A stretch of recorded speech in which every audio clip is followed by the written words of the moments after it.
What is the cost of being born a woman? Not metaphorically, not emotionally, I mean literally in rupees. Because in India and many parts of South Asia, a girl enters the world with an invisible price tag attached to her. A price tag that her parents must pay and society silently enforces. So, today on The Personal Lens, we're talking about one of the most deeply entrenched, violent, and culturally sanctioned practices in our society: dowry. But I want us to go beyond the familiar headlines: dowry death, bride burning, domestic violence. I want us to ask a harder question. How does a practice we all publicly condemn continue quietly, politely, and almost universally in marriages across class, caste, and region? Let's begin with "It's not dowry, it's just gifts" about a nation in denial. Have you ever noticed how no one ever says that they take dowry? They say it's just gifts. It's a tradition, it's for the couple, it's social pressure, not demand, it's voluntary. But here's the truth: if the gift is conditional on marriage, if it is given because the groom's side expects it, or if refusing it changes how the bride is treated, it is dowry. The language can change, the violence doesn't. You'll hear the groom's family isn't asking for anything, but you'll also hear we should give something respectable so that people don't talk. Respectable, appropriate, customary. A woman's worth is always being negotiated. And in that negotiation, dowry finds new forms every generation. Dowry isn't just a custom, it's a system of control. Let's step back. Where does dowry come from? Historically, dowry in ancient India was stridhan, wealth voluntarily given to a woman for her security. But somewhere across centuries, patriarchy, caste, and property laws reshaped it completely. When women were denied inheritance rights, when they could no longer own property, when they became dependent on husbands, stridhan turned into payment for acceptance. Dowry became a transaction. The more eligible the groom, the job, the salary, the status, the higher the rate. Government job, the price skyrockets. Engineer or doctor, even higher. And let's be honest, many families treat their sons like long-term investments, expecting returns on education expenses in the form of dowry. This isn't a custom, it's a market built on the bodies and lives of women. And dowry isn't just a social practice, it's an industry. Wedding halls, jewelry shops, home appliance companies, furniture businesses all thrive on it. And this economy is designed to shame parents into spending more. You've heard this phrase, "Log kya kahengi?" What will people say? A mother will sell her jewelry, a father will empty his life savings, a family will fall into debt that can take generations to recover. Why? All to marry their daughter. This is not individual behavior, it is systemic. This is trauma disguised as tradition. So let's talk about the emotional burden. What does it mean for a girl to grow up hearing words like "save money, we have to marry her off"? "Don't spend too much on her education, we need to save for her dowry. She's our responsibility." A daughter becomes a liability before she even becomes a person. Think of the emotional weight of knowing your marriage depends not on love, compatibility, or mutual respect, but on what your parents can afford. How does a woman feel entering a home where the family believes she came at a price? This belief is toxic. It shapes how daughters-in-law are treated. If something goes wrong, the family says, "We gave so much and still she's like this." Or "We should have asked for more." Or "If the dowry had been better, she would have been treated better." The woman becomes a product whose value can rise or fall based on what she brought. And imagine building your life on that foundation. Now, dowry violence, that's the extreme end of the same mindset. Dowry deaths are not accidents. They are not domestic disputes. They are predictable outcome of a system that treats women as commodities. Every year, countless women, most of them newly married, are subjected to horrific violence, burned, beaten, tortured, or pushed to the point of suicide because their in-laws are dissatisfied with dowry they received. This brutality, commonly referred to as bride burning, is a form of dowry death in which a woman is killed by her husband or his family for failing to provide additional dowry. In India alone, an estimated 8,000 such cases occur annually, with official records showing 8,391 dowry deaths in 2010. The dowry culture, tied deeply to ideas of status, prestige, and wealth, intensifies the pressure placed on a bride's family to fulfill rising demands. Although laws exist to prevent these crimes, dowry-related violence remains pervasive and is too often dismissed or overlooked. But remember, dowry violence does not begin with fire, it begins with taunts. Comparisons, constant reminders, isolation, threats, humiliation.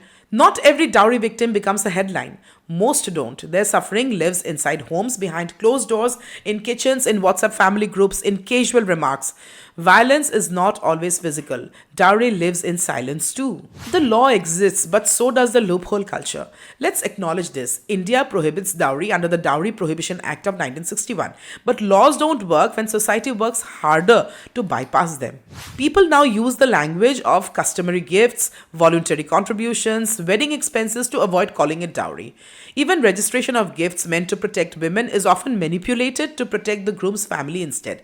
And of course, when a woman reports dowry harassment, she faces social stigma, police apathy, pressure to adjust, fear of retaliation, pressure from her own family to stay quiet. A woman's body becomes a battlefield between law and society usually wins. Class, caste, and the dowry pyramid. Here's a myth. Dowry happens only in certain communities. Educated families don't take dowry. Urban couples are modern, they don't believe in dowry. But research shows dowry is most prevalent among economically stable, educated upper caste families. Why? Because dowry is tied to caste purity, class pride, and the desire to marry upward. Caste demands control. Dowry supplies that control. The more privileged the family, the more expensive the daughter's marriage becomes. Dowry is not a remnant of the past, it is a tool of maintaining present day social hierarchies. Today's dowry is sleek, it comes in new packaging. It looks like cars, apartments, investment accounts, honeymoon packages, destination weddings, gold gets labeled as gifts, furniture and appliances for the new home. It looks respectable, aspirational, even Instagrammable, but the logic is the same. A woman must bring wealth to gain acceptance. Some couples post lavish wedding gifts online proudly, without realizing they are normalizing modern dowry culture. The violence remains, the vocabulary changes. Dowry doesn't just harm women, it shapes how men see themselves. If men are told from childhood, you are the son, the house will profit when you marry, girls are financial burdens, your degree increases your dowry rate, what are we teaching them? We are telling boys that they are commodities with a price. We are telling them their masculinity depends on what they can extract from the marriage. We are training them to believe that they deserve more. Dowry is not just misogyny, it is also entitlement training.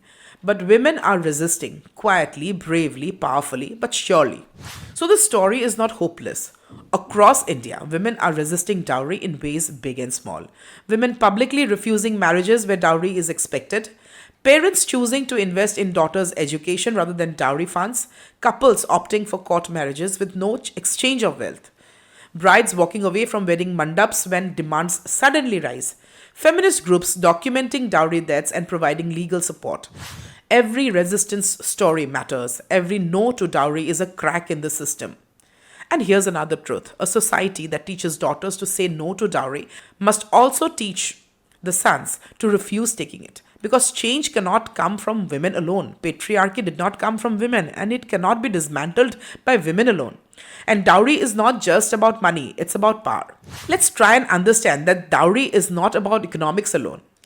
It's about the control of women's bodies, the commodification of marriage, the intergenerational inequality, property rights, patriarchy sustaining through culture, law, and silence. A woman who costs money becomes someone who must constantly prove her worth. A woman who is given away becomes someone who must constantly adjust. A woman who enters a home at a price becomes someone who must repay that debt through service, obedience, and sacrifice. Dowry shapes gendered labor, gendered expectations, gendered violence. It is not merely a tradition, it is a political system. So let me leave you with this. For generations, dowry has been treated as a harmless ritual, a token, tradition, a customary gift. But customs don't burn women alive. Rituals don't push daughters towards death. People do, families do, society does, our silence does. And every time we accept it, justify it, rename it, or look away, we become part of the very system we claim to condemn. So here's the uncomfortable truth. Dowry does not survive because of a few cruel people or a few greedy families. It survives because too many of us let it.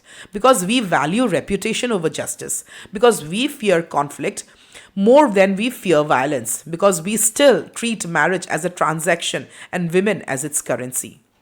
But systems built by human hands can be dismantled by human courage. And courage begins with one simple radical act saying no. No to demands disguised as gifts. No to tradition that requires a girl's family to bleed. No to a culture that decides a woman's worth in numbers. No to a marriage that begins with negotiation instead of equality. And no to a silence that costs women their lives. Imagine a future where a girl is born without debt attached to her name, where parents save for her dreams, not for her dowry, where sons are raised to reject entitlement, not expect payment, where marriage is not a market but a meeting of equals. And that world is possible, but only if we stop treating dowry as a custom and start recognizing it for what it truly is: a crime, a violence, and a betrayal of every woman's dignity. Dowry ends the moment we refuse to participate in it, and maybe the most revolutionary thing we can do in this lifetime is to ensure that no woman ever again has to pay for her own acceptance.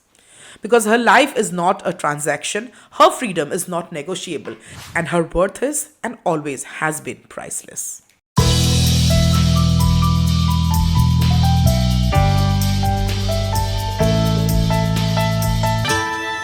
Thank you so much for listening to The Personal Lens. Do not forget to like, subscribe, and share.